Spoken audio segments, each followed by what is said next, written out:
A man went missing during a solo fishing trip in 2005, vanishing without a trace from his favorite lake.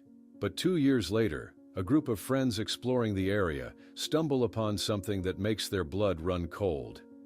The alarm clock read 4:30 when Robert Miller opened his eyes, automatically reaching to silence it before the sound could disturb Marlene. Morning darkness enveloped their bedroom as he slipped quietly from beneath the covers, his movements practiced through years of these monthly fishing rituals. The floorboards creaked slightly as he padded across to the chair where he'd laid out his clothes the night before. The faded blue plaid shirt worn soft from years of use, and his red Minnesota Twins cap, its brim curved to the exact shape of his hand. Bob glanced back at his sleeping wife, a smile touching the corners of his mouth. At 54, Marlene's face showed the gentle lines of their 30 years together, her breathing steady in the familiar rhythm that had become the soundtrack to his life. These solitary fishing days were his only indulgence, and she understood their importance to him.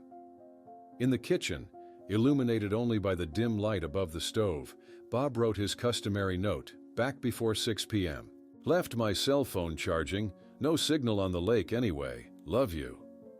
His handwriting, neat and precise like the accounting ledgers he maintained at the lumber company, covered the yellow post-it note that he stuck to the refrigerator door. The drive to the local supermarket was quiet, Duluth still asleep on this Saturday morning in mid-September. Inside the brightly lit store, Bob filled his basket with the essentials: a six-pack of Milwaukee's Best, packaged sandwiches, potato chips, and fresh bait from the cooler. "Perfect weather for fishing today, Bob," said Dennis, the night shift cashier, scanning the items with practiced efficiency. "Clear skies, light winds, water's still warm enough." "That's what I hear," Bob replied, his eyes crinkling with anticipation, hoping to catch something big enough to feed the whole office on Monday. "You always say that," Dennis laughed, bagging the groceries. "One of these days it'll be true," Bob promised, tipping his red cap in a small salute as he headed out. The stars were still visible when Bob pulled his Ford F-150 into the Two Harbors gas station.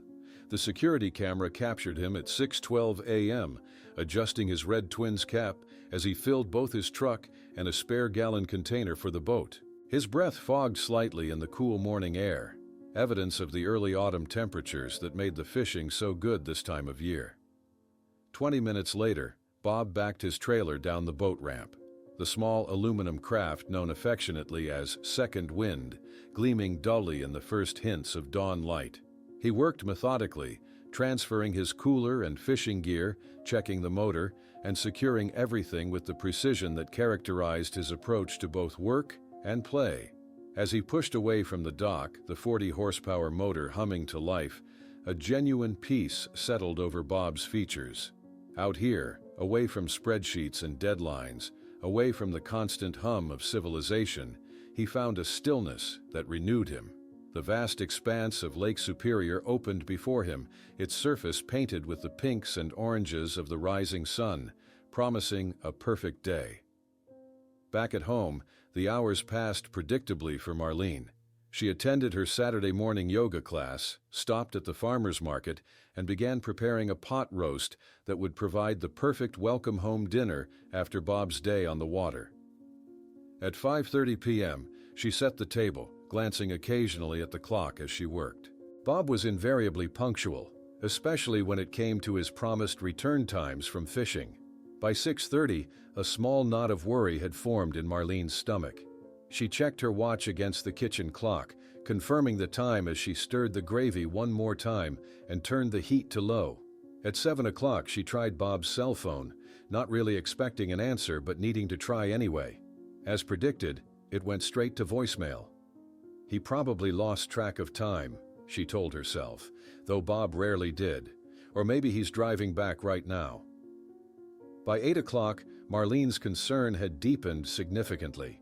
She grabbed her keys and purse, leaving the uneaten dinner cooling on the stove as she drove the 30 minutes to Two Harbors. Darkness had settled completely by the time she pulled into the parking area by the pier.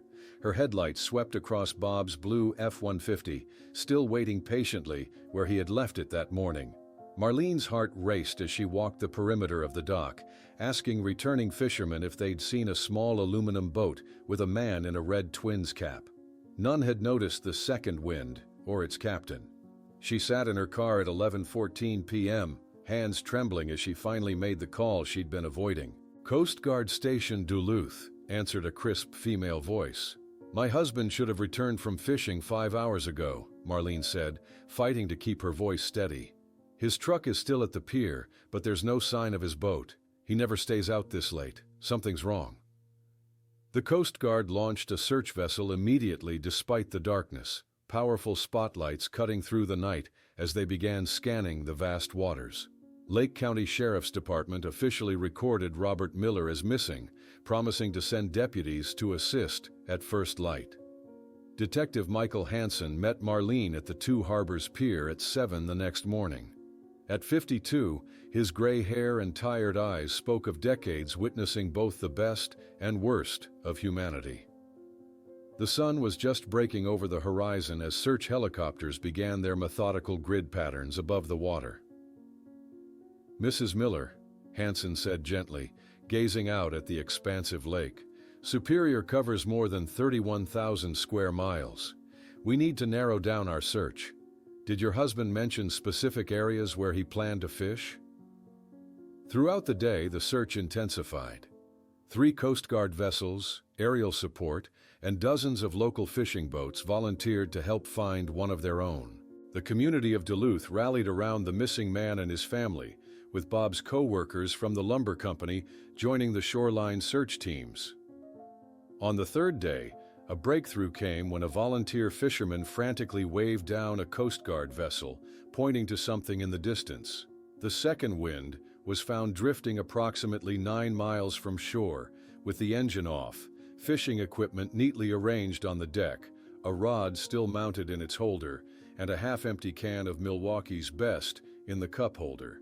The tension was palpable as Coast Guard officers boarded the abandoned second wind, finding Bob's life vest still tucked under the seat, the small cooler containing 5 untouched beers, and everything perfectly in order except for the inexplicable absence of Robert Miller himself, as if he had simply vanished into the thin air above Lake Superior.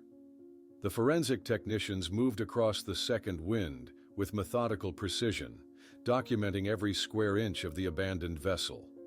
Detective Hansen stood on the dock, hands deep in his pockets, watching as they photographed the half-empty beer can, the neatly arranged fishing gear, and the conspicuous absence of any signs of struggle. The peculiar emptiness of the boat created a disturbing tableau. Everything was exactly where it should be, except for Robert Miller himself. "Detective, we've cataloged all personal effects," said a young officer, approaching with a clear evidence bag. "No red Twins cap, no cell phone. The cooler still has 5 unopened beers. Sandwich wrappers in the trash suggest he ate just one meal." Hansen nodded, his eyes never leaving the boat. "What about the life vest?" "Still stowed under the seat, never touched." That detail troubled Hansen more than anything else. In his 25 years with Lake County Sheriff's Department, he'd investigated dozens of boating accidents. People fell overboard. It happened. But an experienced fisherman like Miller would instinctively grab for a life vest if he was going into the water intentionally. A small crowd had gathered at the Two Harbors Pier, locals watching silently as the second wind was processed. The Coast Guard captain, James Reynolds, faced a cluster of reporters nearby, his weathered face solemn under his official cap. "The Duluth News-Tribune is calling, asking about survival chances," whispered a young Coast Guard officer. Reynolds squared his shoulders before addressing the microphones. "Lake Superior is essentially an inland sea. It has treacherous currents, and when the water temperature is this cold, around 50 degrees Fahrenheit, even strong swimmers can quickly succumb to hypothermia. We're still in active search mode, but the public should understand the challenges we're facing." 10 miles away, the Miller home had transformed into an impromptu command center. The kitchen table disappeared beneath maps of Lake Superior, contact lists, and stacks of Robert's photos for distribution. Tyler Miller, red-eyed from lack of sleep, hunched over his laptop in the corner, scrolling through websites about lake currents and water temperature survival rates. "The North Shore current flows eastward," he muttered, adding another marker to his digital map. If he went overboard where they found the boat, he would drift in this direction, not west. In the living room, Marlene sat motionless in Bob's favorite recliner, clutching his toothbrush in her hand. The simple item had become a talisman, something tangible to hold on to while her husband remained lost. Around her, neighbors and church friends moved quietly, organizing search teams and answering the constantly ringing phone. Sarah arrived from St. Paul late that afternoon, instantly taking charge with pragmatic efficiency. She set up a spreadsheet tracking which shoreline areas had been searched, organized meal deliveries for volunteers, and fielded calls from well-meaning friends and distant relatives, all while casting worried glances at her mother's still form in the recliner. "Mom, you need to eat something," Sarah said gently, placing a sandwich beside Marlene. "Your father would be scolding me for not keeping track of the volunteers properly," Marlene replied, a ghost of a smile crossing her face before the weight of uncertainty crushed it again. In his cluttered office at the sheriff's department, Hansen pinned photos of the second wind to his investigation board. The phone cradled between his ear and shoulder, he listened intently to an expert in drowning recovery from the University of Minnesota. "With water at 50 degrees, without a life vest, the chances aren't good after 40 minutes, the specialist explained. And recovery in Superior is complicated by the depth and currents." "What about the lack of disturbance on the boat?" Hansen asked. "Could indicate he stood up, lost balance, and went over cleanly. Or he might have leaned out too far to land a fish. Without witnesses, it's hard to say." Hansen thanked him and hung up, staring at the photos. Something didn't sit right, but he couldn't put his finger on what. 5 days after the disappearance, a professional diving team from the Coast Guard prepared to explore the area where the boat was found. On the deck of their vessel, they discussed the limitations they faced. "Visibility's going to be 10 feet at best," said the lead diver, checking his equipment. "And we're looking at depths of 150 to 200 feet. We can only stay down for limited periods." That evening, as darkness fell over Lake Superior, the community gathered at the Two Harbors Pier for a candlelight vigil. The pastor from Lakeview Lutheran Church stood before the solemn crowd, his voice carrying over the gentle lapping of waves. "We come together tonight to pray for Robert and for the Miller family, to light the way home for a beloved husband, father, and friend." Dozens of candles flickered, their reflections dancing on the dark water like earthbound stars, a constellation of hope against the growing statistical improbability of finding Bob alive. On the 10th day of the search, Coast Guard officials gathered at the Miller home. The atmosphere was heavy as they presented diminishing probability charts on a tablet, explaining gently but firmly that the active search would be scaled back. "You're giving up on him," Tyler shouted, jumping to his feet. "He could be on a remote island. Maybe he lost his memory. People survive against the odds all the time." Sarah placed a restraining hand on her brother's arm as the officials exchanged uncomfortable glances. Later that night, after the Coast Guard officials had left and Tyler had retreated to his old bedroom to continue his online research, Sarah found Marlene sitting alone at the kitchen table. "I hate not knowing," Marlene whispered, tears finally breaking through her composed facade. If he's gone, I at least want to be able to say goodbye properly." 2 weeks after the disappearance, with official searches suspended and the community gradually returning to normal routines, Marlene found the courage to enter Bob's small home office. Taking a deep breath, she opened the filing cabinet where he kept his meticulous fishing records, 20 years of detailed notes about every trip, weather conditions, catches, and locations. Her hand froze on the drawer handle as she discovered something disturbing. The file where Bob documented his lifetime of fishing journeys was inexplicably empty, as if someone had deliberately removed every single page.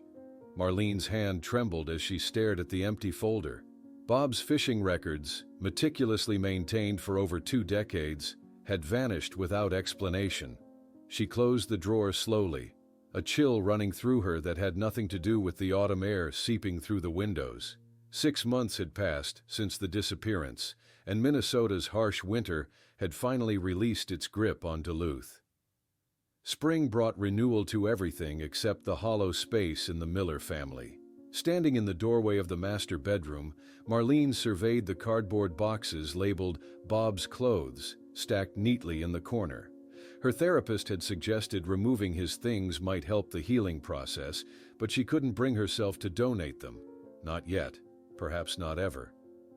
The morning light illuminated dust particles floating in the air, evidence of her diminished housekeeping standards since taking leave from the library. The house felt too large now, its 4 bedrooms echoing with emptiness, where Bob's laughter used to fill every corner. Later that week, Marlene sat across from the bank manager, his expression a practiced blend of sympathy and professional detachment. "Without a death certificate, we cannot release full access to the joint accounts or life insurance, Mrs. Miller," he explained, sliding documents across the polished desk. "I understand your situation is difficult, but legally, our hands are tied." Marlene nodded mechanically. 6 months of these conversations had trained her to expect disappointment. Without a body, Bob existed in a cruel limbo, legally neither alive nor dead, and she was trapped there with him. The following day at the Duluth Public Library, Marlene cleared her desk after what everyone understood was a permanent, temporary leave. Her colleagues offered awkward hugs and promises to stay in touch, their eyes revealing the pity she had grown to resent. "We've kept your position open as long as we could," her supervisor had said last week. Marlene didn't blame her. Life moved forward, even when it felt impossible that it should. That weekend, Sarah drove up from St. Paul, determined to address practical matters her mother had been avoiding. "Mom, 4 bedrooms for just you is impractical," Sarah said gently, as they toured a small apartment near downtown. "The utility bills alone are eating through your savings." Marlene ran her fingers along the unfamiliar countertop. "Your father renovated our kitchen himself," she said, as if that explained everything. Meanwhile, in Minneapolis, Tyler's apartment had transformed into an investigation center. Maps of Lake Superior with color-coded markers covered his walls. His computer browser remained perpetually open to the website he'd created, FindingBobMiller.com. His engineering job had become secondary to his obsession with solving the mystery of his father's disappearance. The current patterns during September indicate drift in this direction, Tyler explained over the phone to a hydrologist from the University of Michigan. If it was a simple drowning, something should have washed up by now. The following day, the 3 Millers met at Sullivan's Diner in Duluth, their usual booth by the window overlooking the harbor. The server, recognizing them, brought coffee without asking, her smile faltering slightly when she noticed the empty 4th seat. "The police say we need to accept that he probably drowned," Marlene said, staring into her untouched cup. "How can I accept that without being sure?" Sarah reached across the table to squeeze her mother's hand. "It's been half a year, Mom. At some point we have to find a way to move forward." Tyler's jaw tightened. Moving forward doesn't mean abandoning the search for answers. In the parking lot afterward, the siblings' simmering disagreement boiled over. "You're keeping Mom trapped in the past with these conspiracy theories," Sarah hissed, her breath visible in the cool spring air. "They're not theories," Tyler shot back. "Dad was an experienced fisherman.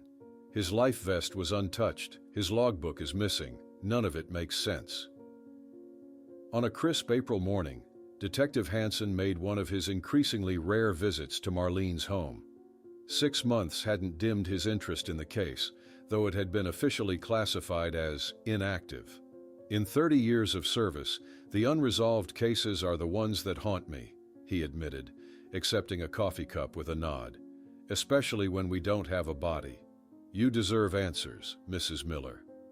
Every Friday, Marlene drove to 2 Harbors, replacing weathered posters showing Bob's smiling face with freshly laminated ones. The local shopkeepers watched with expressions that had evolved from sympathy to pity to something approaching embarrassment at her persistence. One evening in May, Marlene attended a support group for families of missing persons at the community center. She sat silently, listening to stories that mirrored her own, the peculiar grief of ambiguous loss, the maddening uncertainty, the way well-meaning friends suggested closure, as if it were something one could purchase at a department store. 12 miles offshore on a foggy morning, Jim Sorensen hauled his commercial fishing nets up from the depths of Lake Superior. At 62, his hands bore the calluses of decades working these waters. As the nets broke the surface, something unusual caught his eye among the thrashing whitefish. Fabric, not aquatic life. Sorensen's weathered face registered surprise as he carefully extracted the items. A sodden blue plaid shirt, a red Minnesota Twins cap, and a leather wallet hardened by water. With cautious fingers, he pried open the wallet, finding a driver's license still legible despite months underwater. The face of Robert Miller stared back at him. Within hours, Detective Hansen was examining these recovered items, now sealed in evidence bags on his desk. The Miller family gathered around, staring at the first tangible connection to Bob since his boat was found 6 months earlier. "This changes everything," Hansen explained, his professional demeanor barely containing his excitement. "These items were found miles from where the boat was located, in the opposite direction of the prevailing currents." As the family absorbed this revelation, Sheriff Doug Peterson entered the conference room, interrupting abruptly.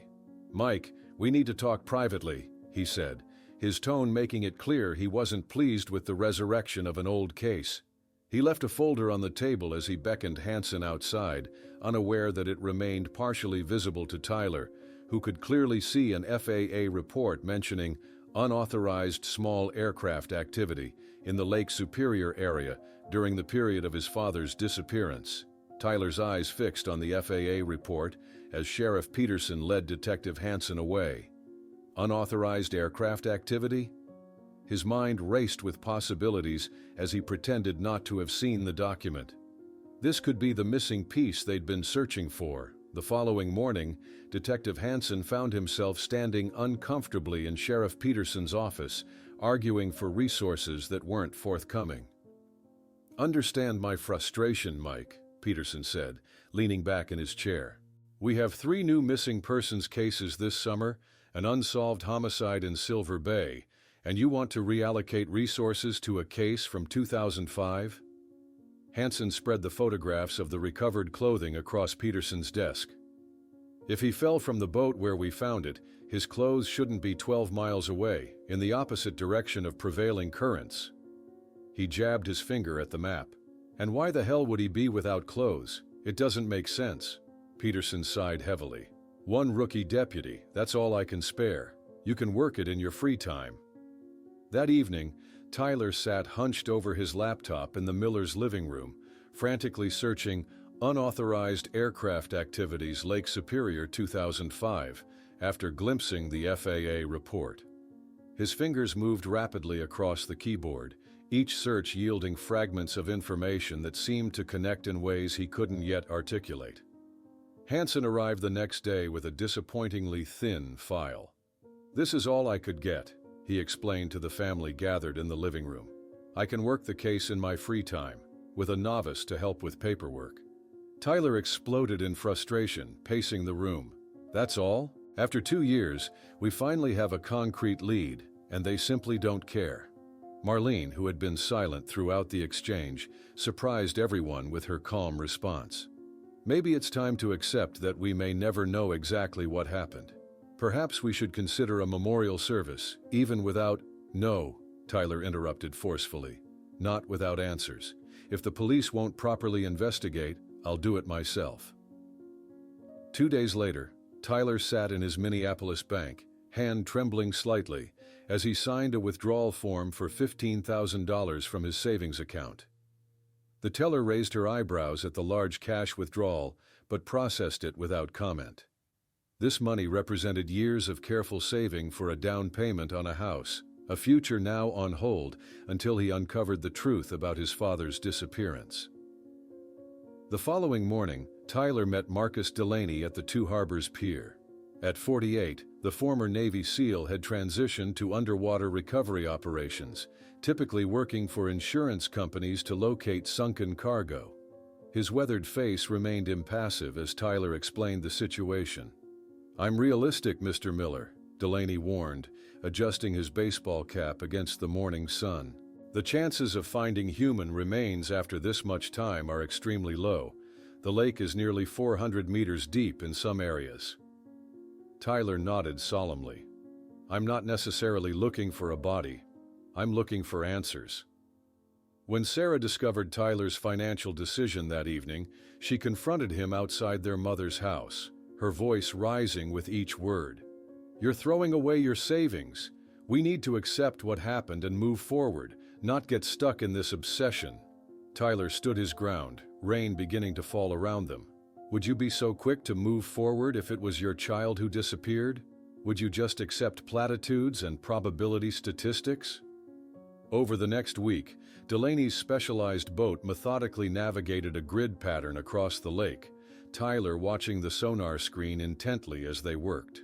Day after day yielded nothing significant, just the vast, empty bottom of Lake Superior, occasionally interrupted by natural formations and the scattered remnants of old shipwrecks, well documented by maritime historians. Meanwhile, Marlene sat alone at her kitchen table, thumbing through funeral service catalogs, placing sticky notes on options for a memorial without a body. Silent tears marked the pages as she contemplated saying goodbye, without the closure of knowing exactly what had happened to her husband of 30 years. On the 8th day of searching, with resources dwindling and Tyler beginning to doubt his decision, Delaney expanded the search perimeter, taking the boat into deeper waters. The sonar equipment scanned areas they hadn't yet covered, Tyler fighting fatigue as he watched the monotonous screen. "We have something," Delaney suddenly announced, his professional detachment momentarily broken by surprise. "Definitely not a natural formation." Tyler leaned forward, fully alert now. The sonar image showed a distinct shape on the lake bottom, unmistakably artificial and relatively recent based on its intact condition. "Can you circle back?" Tyler asked, heart pounding. Delaney adjusted their course, passing over the object 3 times to confirm what they were seeing. Each pass provided more clarity to the image on the screen. "Definitely a small aircraft," Delaney concluded, pointing to the distinctive wing and fuselage shapes. "And judging by the deterioration state, it hasn't been there for decades. But it's not recent either. Could be contemporaneous with your father's disappearance." Tyler felt a chill run down his spine despite the warm June day. An airplane? What would an airplane be doing at the bottom of Lake Superior, and why would nobody have reported one missing? The implications were staggering. If this discovery was connected to his father's disappearance, it suggested something far more complex than a fishing accident. As Tyler stared at the sonar image, the vessel's communication system suddenly crackled with an urgent transmission from the Coast Guard, advising all boats in the area to return to port immediately. Federal agents had just arrived in Duluth with warrants related to a criminal investigation and were specifically asking about recent sonar activities in the northeastern sector of the lake. Tyler and Delaney exchanged alarmed glances as the Coast Guard message ended. They had 2 choices: flee or face whatever awaited them at the harbor. After a moment's hesitation, Tyler nodded decisively. "We head back," he said. "We found something too important to risk losing now." As Delaney's boat approached 2 harbors, Tyler could see 3 black SUVs parked near the dock. Men and women in FBI windbreakers stood waiting, their postures tense and alert. At the forefront stood a woman in her early 40s, with sharp eyes and an authoritative stance that marked her as the person in charge. "That's Special Agent Rodriguez," Delaney muttered as he carefully maneuvered toward the dock. "Transborder Crime Unit. Whatever you found down there just got a whole lot more interesting." The moment they docked, federal agents surrounded the boat. Agent Rodriguez approached directly, her expression unreadable. "Mr. Miller? Special Agent Diana Rodriguez, FBI. You've been conducting unauthorized sonar sweeps in a restricted area. I need you to come with me." Within minutes, Tyler found himself sitting in a makeshift interrogation room in the Harbor Administration Building. Agent Rodriguez's questions were pointed and suspicious. "You were performing sonar scans in a restricted area without authorization, Mr. Miller?" she asked, leaning across the metal table. "I didn't know it was restricted," Tyler replied, maintaining eye contact. "I'm looking for answers about my father's disappearance 2 years ago." The atmosphere in the room shifted perceptibly when Tyler connected his laptop and displayed the sonar images of the submerged aircraft. Rodriguez's professional detachment faltered momentarily as she studied the screen. "Your father was Robert Miller, the fisherman who disappeared in September 2005? Her tone had changed, interest replacing suspicion. "Yes, and that plane is in the vicinity of where his clothes were recently found, miles from where his empty boat was discovered." 2 hours later, the small administration office had transformed into a strategic command center. Detective Hansen had arrived, looking simultaneously vindicated and concerned. Sheriff Peterson stood uncomfortably in the corner, his earlier dismissal of the case now clearly premature. FBI analysts huddled around laptops, conferring in hushed tones. Tyler stepped outside to call his family, his voice trembling with excitement despite his exhaustion. "Mom, Sarah, they believe me now. The FBI is taking over the case. We found something, an airplane at the bottom of the lake." The following morning, specialized FBI dive equipment arrived in a convoy of trucks. The equipment was transferred to a larger Coast Guard vessel designated as the command center for the recovery operation. Tyler watched in awe as dive tanks, underwater communication systems, and recovery tools were meticulously organized. The lead diver, a broad-shouldered man named Jenkins, conducted a briefing on the vessel's deck. "We're talking about 178 feet of depth, cold water, limited visibility, and a potentially unstable target.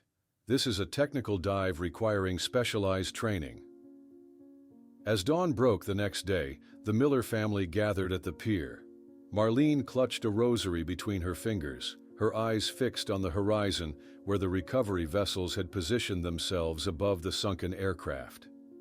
Sarah stood beside her mother, arm protectively around her shoulders, while Tyler paced nervously along the weathered wooden planks. 3 hours into the operation, the radio crackled with the first confirmation from the dive team. "Command, this is Alpha Diver. We've confirmed a Cessna 206 with apparently altered identification numbers, beginning documentation and recovery procedures." Tyler felt his heart race as he strained to hear each transmission. Beside him, Marlene had gone completely still, as if afraid that any movement might somehow disrupt the operation occurring miles away. The tension reached its peak when the lead diver's voice came through again, clearly affected by what they had discovered. "Command, we have human remains, multiple individuals, and waterproofed packages that appear to be..." "Yes, preliminary test positive for cocaine." Later that afternoon, in a private room at the Coast Guard station, Agent Rodriguez sat down with the Miller family to explain their preliminary findings. Her tone was compassionate but direct. "Based on the location of your father's boat when it was found, and the probable trajectory of the aircraft, it's almost certain that he witnessed the forced landing of the plane on the lake." Marlene's face had grown increasingly pale as Rodriguez continued. "The traffickers likely forced your father to remove his clothes to prevent immediate identification should the body surface, then took him aboard the aircraft that was gradually sinking." The theory she outlined was horrifying in its banality. Bob Miller, a decent man, had likely approached a downed aircraft to offer assistance, only to encounter desperate drug traffickers who couldn't afford to leave witnesses. The confirmation came later that evening. Dental records had positively identified one set of remains as Robert Miller. Upon hearing the news, Marlene collapsed, requiring hospitalization for shock and exhaustion. Sarah accompanied her mother in the ambulance while Tyler remained behind to speak with investigators. As midnight approached, Tyler sat alone in the hospital cafeteria, emotionally drained by the day's revelations.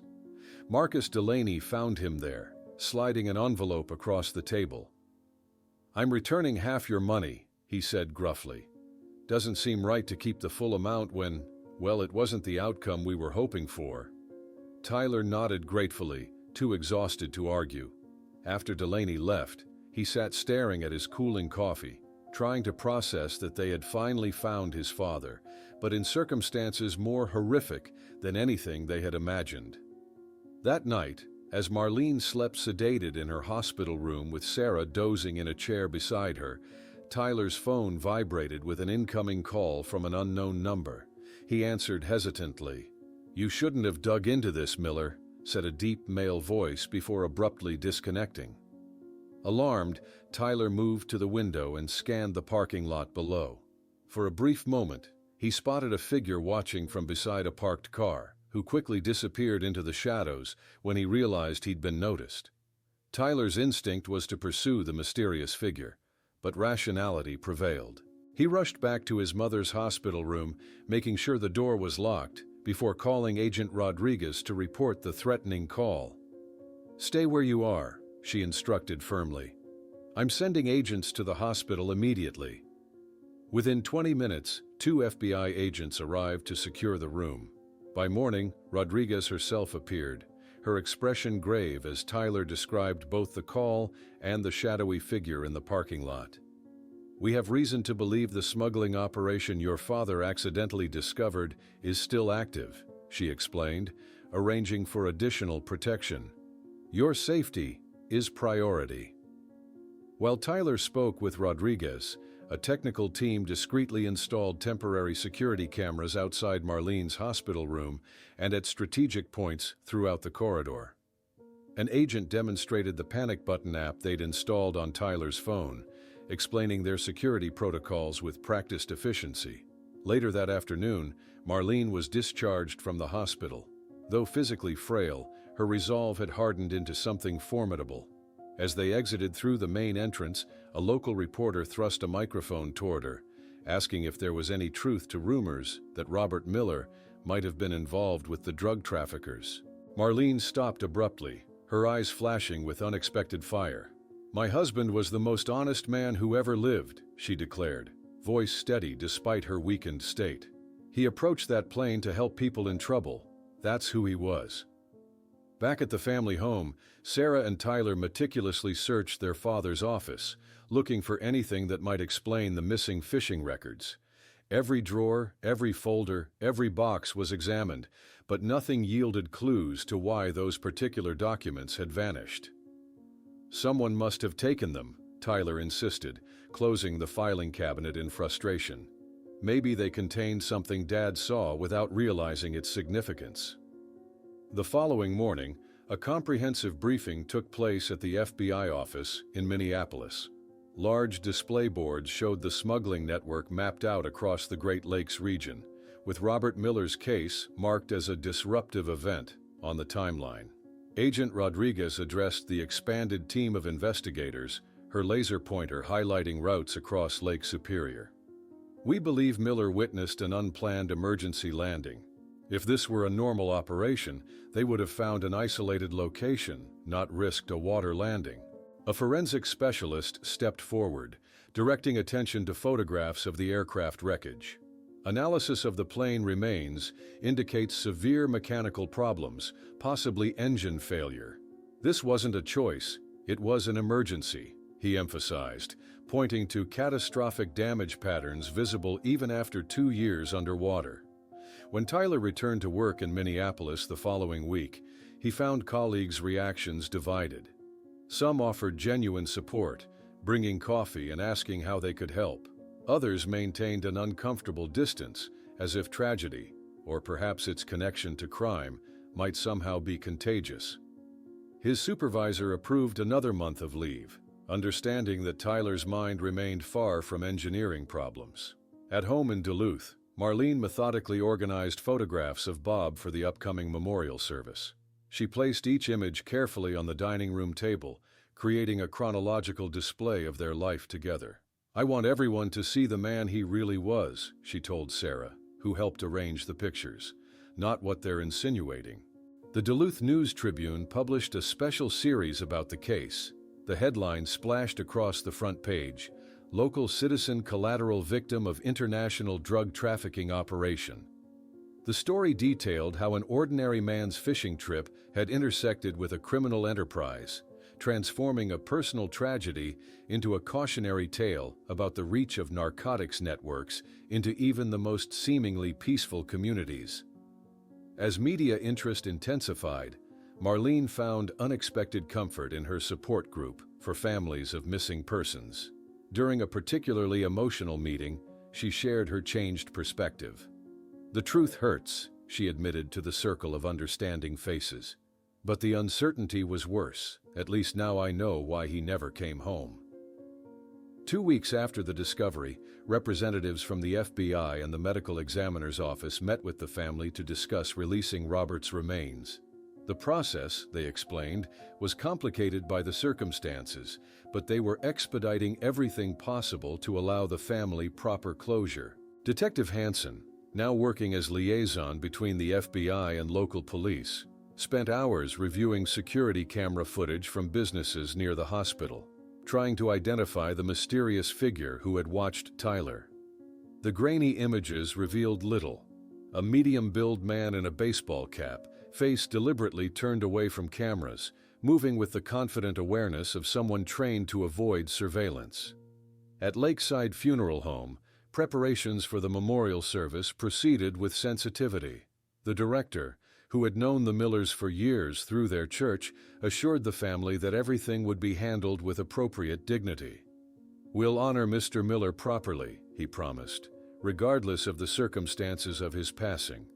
The evening before the funeral, with all arrangements finalized and the family finally feeling they might find some peace, Marlene's cell phone chimed with an incoming message. She opened it to find a current photo of Two Harbors Pier and a chilling message: "Your husband shouldn't have been there that day, and you shouldn't be there tomorrow," suggesting that someone was not only monitoring the family, but also knew their plans to scatter some of Bob's ashes at the location where he had launched his boat for the last time. Marlene's hands trembled as she showed the threatening message to Tyler and Sarah. "Someone knows our plans for tomorrow," she whispered, her voice barely audible in the quiet living room.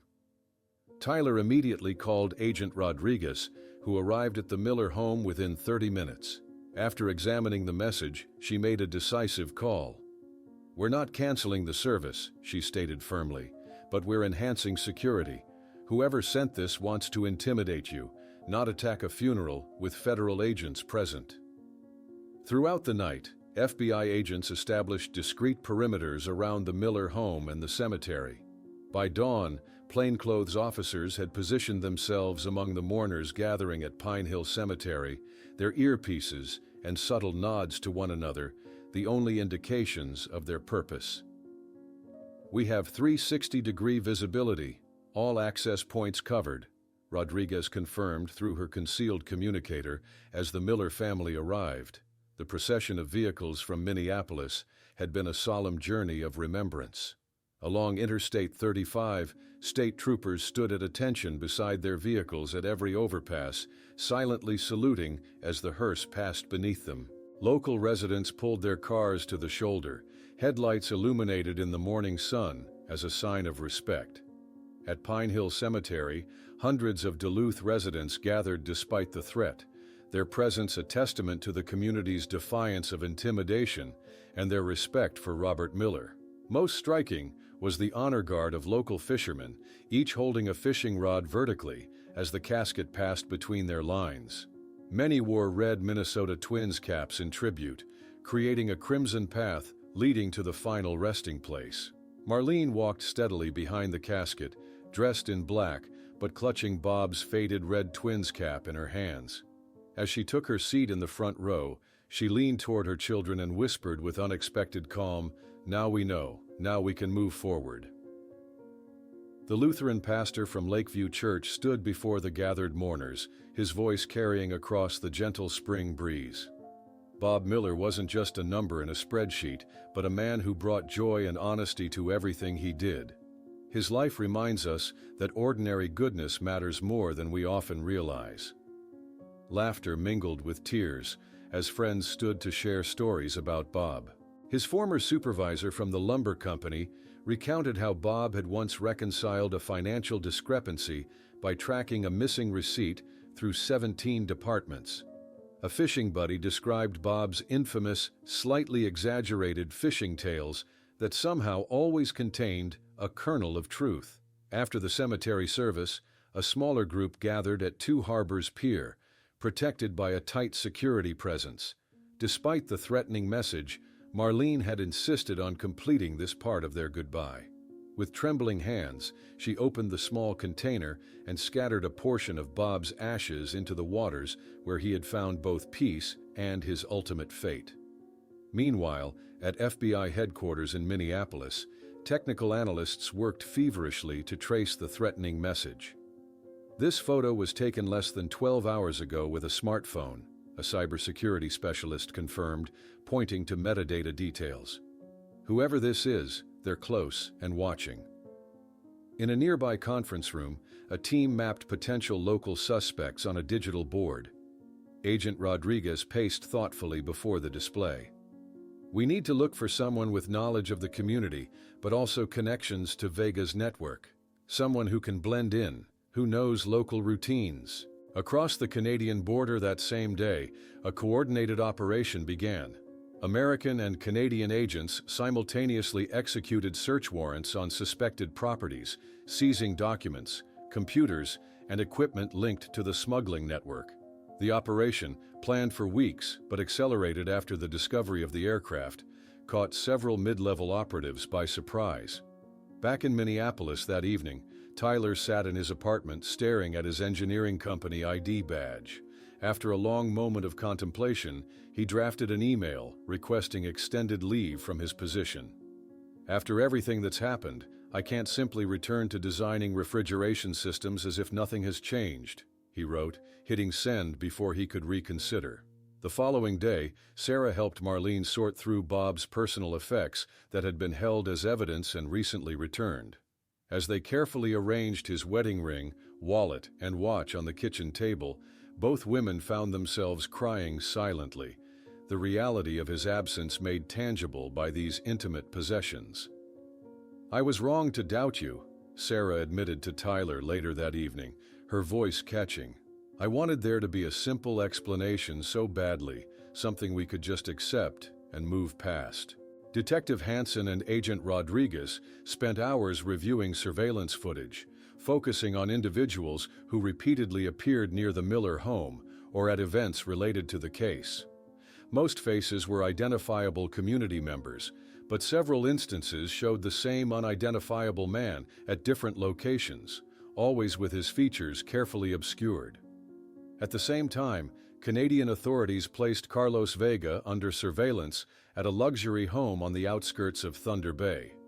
Satellite images and ground reports confirmed his presence as agents prepared extradition documentation, building an airtight case against the smuggling operations leader.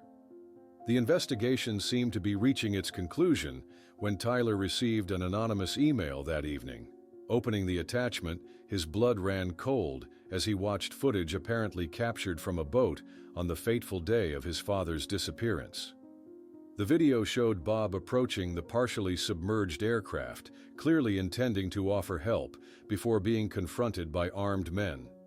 The footage suggested that someone beyond the dead traffickers had not only witnessed the events of that day, but had documented everything and kept the video hidden for 2 years. Tyler stared at his laptop screen in disbelief, his fingers frozen above the keyboard. The video showed his father's final moments with a clarity that felt like a physical blow. Bob Miller, instantly recognizable in his red Twins cap, was carefully maneuvering the second wind toward a partially submerged aircraft. His father's expression was one of concern, not fear. He was approaching to help, just as the family had always believed. "Mom, Sarah," Tyler called, his voice cracking. "You need to see this." His hands trembled as he connected the laptop to the television in Marlene's living room. Detective Hansen and Agent Rodriguez arrived within minutes of his call, their faces grave as they watched the footage unfold.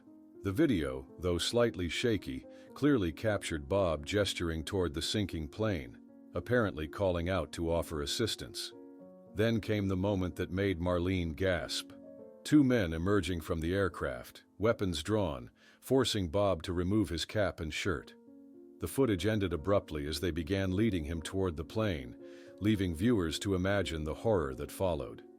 The angle and distance suggest this was filmed from another boat, Rodriguez observed, rewinding to study specific frames. Someone was watching from at least 400 meters away, using a camera with significant zoom capability. A forensic digital specialist arrived to analyze the video, confirming its authenticity after examining the metadata and comparing weather conditions with historical records from that day. "This isn't doctored," she confirmed. "The video was taken exactly when and where Mr. Miller disappeared." Marlene sat silently after the viewing, her fingers gently touching the frozen image of her husband's face on the screen. "He was trying to help them," she whispered. "Even at the end, that was the Bob I knew." Later that afternoon, the FBI team gathered around a detailed map of Lake Superior in their Minneapolis headquarters. "Whoever filmed this had to be positioned here," Rodriguez indicated, marking a position that would have been outside the direct line of sight of both the aircraft and Bob's boat. They chose their vantage point carefully. Tyler spent the evening obsessively researching fishing licenses issued for that area during the weekend of his father's disappearance, creating a spreadsheet of potential witnesses who might have observed the encounter. Meanwhile, FBI technicians traced the anonymous email to a cybercafe in Thunder Bay, discovering it had been sent exactly 2 hours before Vega's scheduled arrest. "This timing isn't coincidental," Rodriguez told her team during a briefing the next morning. "Someone warned Vega minutes before Canadian authorities moved in. He escaped just ahead of them." The operation in Thunder Bay had indeed fallen short of its primary objective. Canadian agents had raided Vega's property only to discover he had fled moments before, tipped off by someone with inside knowledge of the planned arrest. Detective Hansen returned to the fundamentals of the investigation, interviewing employees who had been working at Two Harbors Marina on the day of Bob's disappearance. "Do you remember this particular boat leaving that morning?" he asked repeatedly, showing photographs of vessels that had launched around the same time as the second wind. Back at FBI headquarters, a video analysis expert noticed something crucial while examining the footage frame by frame. "Look at this reflection in the water," she pointed out excitedly. "We can partially see the filmmaker's boat. It appears to be white with some kind of blue stripe." The discovery of the video heightened tensions within the Miller family. During dinner that evening, Tyler confronted his sister with unusual bitterness. "Someone watched everything happen and did nothing to help Dad. They just filmed it, like some kind of sick documentary." Sarah had no response, the weight of this new knowledge as crushing for her as it was for her brother. The investigation took another dramatic turn when Rodriguez received urgent information from Border Patrol. Vega was spotted crossing into Minnesota, her colleague reported. "He's not running away, he's coming here." This development changed the dynamic of the case entirely. If Vega was heading toward Duluth rather than fleeing deeper into Canada, he must have had a compelling reason, perhaps to eliminate loose ends or recover something valuable. After 2 years of searching for answers, Marlene found a new determination. During a strategy meeting with FBI officials the next day, she broke her customary silence. "I want to make a public appeal," she stated firmly. "Whoever filmed this needs to come forward and explain why they didn't help my husband." Rodriguez agreed that a public statement might flush out either the filmmaker or others with knowledge of the operation. As preparations began for Marlene's televised appeal, a call came in from a Canadian detective that changed everything. "We've analyzed the video quality and stabilization patterns," he explained over the secure line. This footage was captured with a specific type of long-range camera used exclusively by only one person in the Great Lakes region, Dennis Clark, the same supermarket cashier who was supposedly the last known person to see Bob Miller alive before his disappearance. "Dennis Clark?" Agent Rodriguez's expression tightened as she processed the information. The supermarket cashier? The revelation sent shockwaves through the investigation team. FBI agents immediately descended on Clark's modest apartment in Duluth, only to find it completely abandoned, drawers emptied, closets bare, as if he'd vanished into thin air. The only item left behind was a crumpled storage facility receipt tucked behind a kitchen drawer. He cleared out in a hurry, Hansen observed, snapping photos of the receipt. But he made a mistake. Within hours, investigators had assembled a troubling profile of the man the Millers had known as Dennis Clark. Fingerprint analysis revealed his true identity as Paul Mercer, a career criminal with connections to organized crime in Detroit and Chicago, where he had served as an informant and lookout for various operations. He wasn't just some random employee, Rodriguez explained to the Miller family, spreading old photographs across the dining room table. One particular image showed a younger Mercer standing alongside Carlos Vega at a Miami marina, their relaxed postures suggesting a long-standing association. He wasn't merely a random informant, he had a direct connection to Vega going back at least 15 years. Marlene stared at the photos in disbelief. The friendly cashier who had checked out Bob's groceries countless times, who had made small talk about fishing spots and weather patterns, had been monitoring her husband all along. He always asked about Bob, about our fishing trips, she whispered, her voice hollow with betrayal. My God, he was tracking both of us. The FBI's reconstruction of events painted a chilling picture. Clark Mercer had been stationed in a surveillance boat when Vega's plane developed mechanical problems. Rather than intervene when Bob approached the sinking aircraft, he documented the encounter as personal insurance should the operation fail. For 2 years, he had hidden in plain sight, watching the investigation unfold from the inside. The next morning, Tyler combed through years of supermarket security footage, watching past interactions between his family and Clark with growing disgust. He smiled at us, Tyler said bitterly, pausing a frame that showed Clark chatting casually with his father.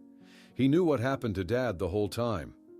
Financial investigators uncovered a pattern of offshore deposits to an account linked to Mercer, each coinciding with successful smuggling operations across the lake.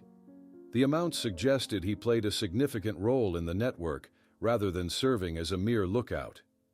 A captured trafficker, hoping for leniency, explained during interrogation, "We needed local eyes, people who knew the rhythm of the town, who could warn us about patrols, unusual activities. Mercer was perfect. Nobody notices the guy at the checkout counter." Sarah spent a sleepless night recalling every interaction with Dennis over the years. The memory that haunted her most was from her father's memorial service 2 years earlier. Clark had approached the family, offered condolences, even brought flowers. "He was at Dad's funeral," she told Tyler the next morning, her voice breaking. "He came up to us, said how sorry he was, knowing the whole time." The investigation accelerated when agents located Mercer's storage unit based on the recovered receipt. Inside, they discovered sophisticated surveillance equipment, multiple false identifications, and boating gear, but no sign of his current whereabouts.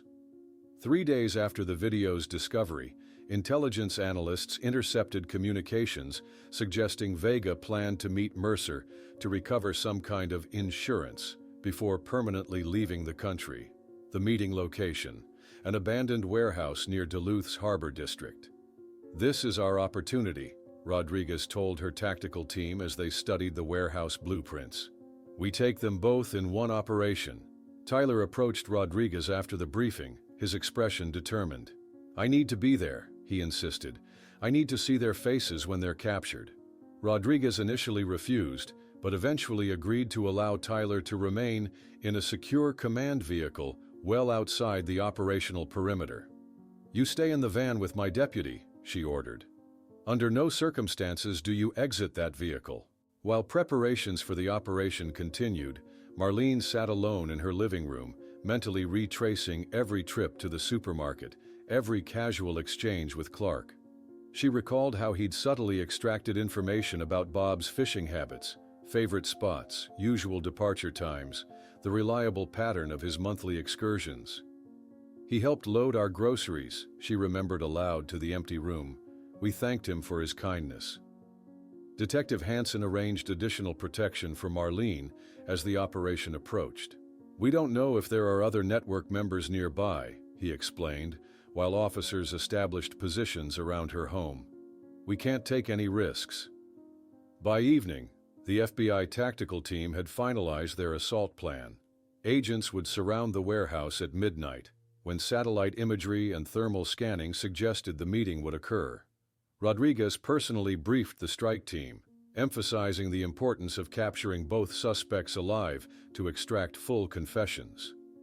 As darkness fell over Duluth, Tyler sat in his hotel room reviewing the operation timeline once more. His phone chimed with an incoming text message. The blood drained from his face as he read the message sent from his mother's phone. "We have your mother. Come alone to Two Harbors Pier in 30 minutes or she dies like your father." Followed by a photo showing a terrified Marlene held by Dennis Clark on a boat, the dark horizon of Lake Superior stretching behind them. Tyler's fingers trembled as he stared at the photo of his mother. Without hesitation, he dialed Agent Rodriguez, his voice cracking as he explained the situation. "Do not go there alone," Rodriguez commanded firmly. "We're redirecting all units to Two Harbors immediately. I need you to stay put." "I can't just sit here while they have my mother," Tyler replied, already grabbing his car keys. "But I'll keep my phone on and share my location. They want me there in 30 minutes. That gives you time to set up around the pier." Ignoring Rodriguez's protests, Tyler raced to his car. The night air was cool against his face as he sped toward Two Harbors, his mind racing faster than the vehicle. FBI vehicles discreetly fell into formation behind him, maintaining distance, while unmarked helicopters with thermal imaging cameras silently tracked his journey from above, their lights disabled to avoid detection. At FBI headquarters, the operations center erupted into controlled chaos as Rodriguez reorganized their strategy. "I need boats without navigation lights approaching from both sides of the harbor," she directed. "Thermal imaging from above, and maintain secure channel communications only." Sarah, meanwhile, was being escorted to a secure location by agents, her protests growing increasingly desperate. "My brother and mother are out there. I need to do something." "The best thing you can do is stay safe," the agent told her firmly. "Your family needs at least one member not in immediate danger." The Two Harbors Pier loomed dark and deserted as Tyler pulled into the empty parking lot, his headlights catching the solitary glow of a boat lantern several yards offshore. His heart hammered against his ribs as he approached the water's edge, discerning the outline of Dennis Clark, gesturing for him to approach. Marlene sat rigidly in the boat, her face pale in the dim light, eyes widening with fear and dismay as she spotted her son. Though clearly frightened, she maintained her composure, her hands gripping the boat's edge with white knuckles. "No sudden moves," Clark called out, the metallic shape of a pistol visible at his side. "Get in slowly." Tyler complied, stepping carefully into the rocking vessel. "Let my mother go," he demanded. "This is between you and me now." "Nobody's going anywhere," Clark replied, starting the engine. "And don't bother with heroics. I know you probably alerted the FBI, but by the time they mobilize, we'll be far enough out that I can finish this if needed." The boat slid into the darkness of Lake Superior, only its navigation lights piercing the blackness. Clark steered with one hand, the gun never far from reach, as he propelled them toward the center of the vast lake. "I never wanted your father to die," Clark finally said, breaking the tense silence. "I was just doing my job, monitoring the area." "Your job?" Tyler spat. "Watching innocent people die was your job?" Clark's face twisted with something resembling regret. "When I saw the plane going down, I called Vega. He ordered me to stay back and document everything. Your father appeared before I could warn Cortez and Mendez." Marlene, finding her voice, spoke with remarkable steadiness despite her situation. "You could have called for help. You could have warned Bob. Instead, you filmed while he died." "It wasn't that simple," Clark insisted. "Vega would have killed me if I interfered. The video was my insurance policy. The tension aboard the small craft intensified as lights from another boat appeared on the horizon. Clark's posture changed immediately, his nervousness palpable as he recognized the approaching vessel. "That's Vega," he muttered, checking his weapon. "He wants the original video and any other evidence I've collected." Tyler watched carefully as Clark's attention divided between the approaching boat and his hostages. Seeing his opportunity when Clark turned to signal Vega, Tyler gave his mother a subtle nod to duck down. In the same motion, he slipped a small emergency flare from his pocket, standard equipment for Lake Superior boaters that he'd grabbed instinctively before leaving his car. The moment Clark's focus shifted fully to Vega's approaching boat, Tyler ignited the flare, its brilliant red light erupting like a miniature sun against the darkness. Instantly, the night transformed into day as powerful spotlights blazed from all directions. FBI boats materialized from the darkness, cutting off escape routes, while the whirring of helicopter rotors became audible overhead. "FBI, cut your engines and place your weapons on the deck," boomed an amplified voice across the water. Chaos erupted as Vega's boat attempted a desperate escape, engines roaring to full power.